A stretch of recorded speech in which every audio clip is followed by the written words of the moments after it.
a genuine Buddhist student or Buddhist must be skeptical at the beginning. So skeptical brings question, doubt, question. Question brings analyze or investigation. Investigation brings answer, conviction.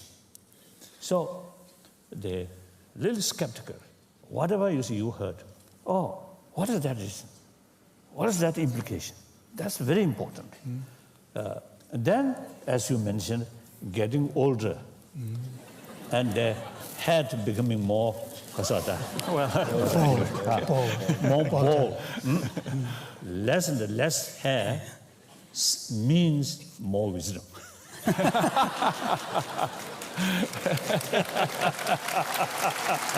I think you also.